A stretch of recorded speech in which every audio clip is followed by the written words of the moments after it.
Hello everybody, मेरा नाम प्रवीण है and I welcome you at free online coaching and Bhagwan study centre. Guys, इस video lecture में मैं आपके साथ एससी वर्मा का जो मैग्नेटिक फील्ड चैप्टर है उससे एक्सरसाइज का क्वेश्चन नंबर 26 डिस्कस करूंगा। क्वेश्चन क्या है? Suppose that the radius of cross section of the wire used in the previous problem is r. Find the increase in the radius of the loop if the magnetic field is switched off. The Young modulus of the material of the wire is 1. Okay, guys, see, अगर आप 25th number of question पढ़ेंगे तो उसमें आप देखेंगे basically क्या है कि एक सर्कुलर लूप है, this is the circular loop और जिसका रेडियस है वो a है। ओके, और उसमें करंट फ्लो कर रहा है। ओके, मैं देख लेता हूं करंट का डायरेक्शन क्या है एक्चुअली। तो लूप में क्या हो रहा है कि करंट फ्लो कर रहा है, करंट आई ऐसे। ओके, और मैग्नेटिक जो फील्ड है वो into the page of paper है। आई होप जो मेरा स्टेटमेंट है into the page of paper, इसका आप मतलब समझ रहे होंगे। ओके, तो देखो मैं इनटू पेज ऑफ पेपर मैं इसमें शो कर देता हूं। This is the into page of paper. Okay, मतलब आपके कॉपी के अंदर है। मैग्नेटिक फील्ड जो क्या है, वर्टिकली डाउनवर्ड है। ओके, वर्टिकल जैसे जो जी है ना, जस्ट जी के अलोंग है। तो जी आपकी कॉपी के into the page of paper होगा, जी एक्सेलरेशन ड्यू टू ग्रेविटी, तो उसी के अलोंग मैग्नेटिक फील्ड है। ओके, तो गाइस अगर इस पे फोर्स आप कैलकुलेट करेंगे तो जो फोर्स आएगा वो बेसिकली मतलब ये जो इसमें अगर मैं यहां पर कट करूं तो जो रिंग है ना, इसमें जो फोर्स आएगा वो फोर्स बेसिकली कंप्रेसिव फोर्स होगा। ठीक ना, इस तरीके से this is there is a compressive force. Okay, और फोर्स की वैल्यू कितना है, जो एफ होगा बेसिकली वो होगा I A b. Here a is the radius, okay, and b is the strength of magnetic field. तो देखो क्वेश्चन में क्या पूछा है, suppose that the radius of the cross section of the wire used in the previous problem is r. Find the increase in the radius of the loop if the magnetic field is switched off.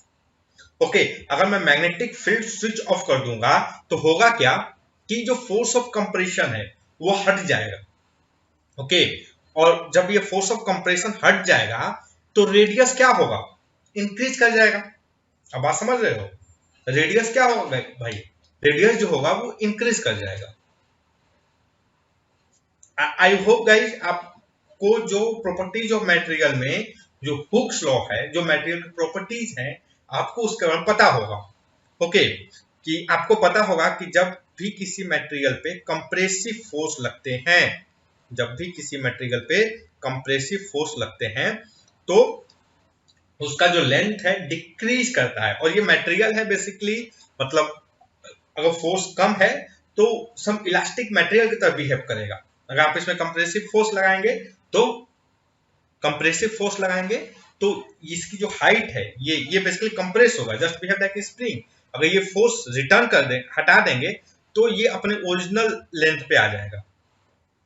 Okay, अब guys सी, ये जो है basically wire है।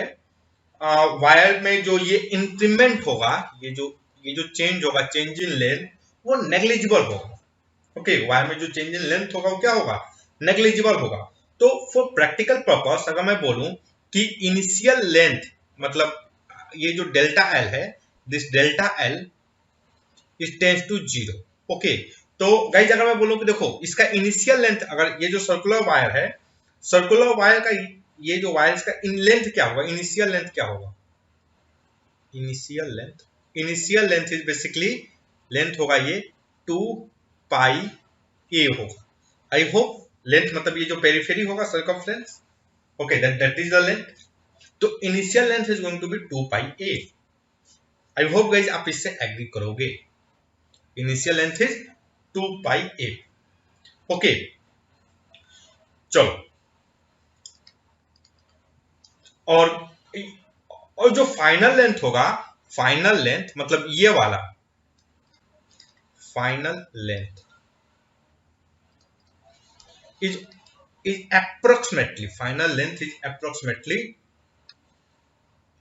2 pi a, is approx. Okay चलो okay. अब एक चीज देखो गाइस, एक चीज देखा जाए यहाँ पे, तो देखो ये जो चेंज, ये जो मतलब फोर्स के कारण जो लेंथ में डिक्रीज हुआ, दिस इज डेल्टा एल, मैं इसको बोल लो, जो लेंथ में डिक्रीज हुआ वो डेल्टा एल है। तो what is the strain? I hope guys आप स्ट्रेन का डेफिनेशन जानते होंगे। अगर आपको डाउट है तो मैं आपको एक सजेस्ट करूंगा कि आप जाइए और जो प्रॉपर्टीज ऑफ मटेरियल जो चैप्टर है एससी वर्मा का वॉल्यूम 1 में जो दिया हुआ है, ओके, क्लास 11th में, आप जाइए उसको एक बार पढ़िए। तो जो स्ट्रेन होगा, बेसिकली स्ट्रेन होगा क्या आपका, वो होगा delta L. Let us assume कि ये जो चेंज है, this change in length is delta L. So delta L divided by 2 pi a. Okay, 2 pi a plus delta is approximately delta L, 2 pi a. Okay, अब बात समझ रहे हो? 2 pi a plus delta L is approximately 2 pi a because delta L tends to क्या है? 0 है, बहुत छोटा है, नेग्लिजिबल है। ओके, तो this is our strain. Okay चलो, सो स्ट्रेस क्या होगा? स्ट्रेस बेसिकली क्या होता है? जो कंप्रेसिव फोर्स होता है divided by area. So stress will be basically I A B, this is the force divided by pi are square. ये जो वायर है, वायर का जो क्रॉस सेक्शनल एरिया है pi are square, this is the stress. Okay, so guys देखो, by definition जाओगे तो Young modulus basically क्या होता है? Young modulus is stress by strain. Young modulus is stress by strain. Okay, तो चलो, what can I write here? This is the यूपाई, Young modulus. So देखो, स्ट्रेन क्या होगा basically? Stress by Y is equal to strain. Okay, so what can I write here? I A B by Young modulus is equal to delta L divided by 2 pi a. Okay, sure. So what will be the delta L? What will be the delta L? Delta L will be basically delta L is equal to क्या होगा? I A B by young modulus into 2 pi a. Okay, strain यहां पर आप ध्यान दोगे तो पाई are square में हमें लिखना पड़ेगा। Okay, by pi are square. Okay, this is the delta L. चलो, सो गाइस देखो, जो न्यू लेंथ होगा, new length is equal to जो होगा आपका, वो होगा pi A dash. Okay, so guys अगर मैं डेल्टा एल की बात करूं, डेल्टा एल का, तो वो बेसिकली क्या हो जाएगा हमारा? डेल्टा एल वो बेसिकली क्या हो जाएगा? 2 pi A dash minus 2 pi a. Okay, 2 pi A.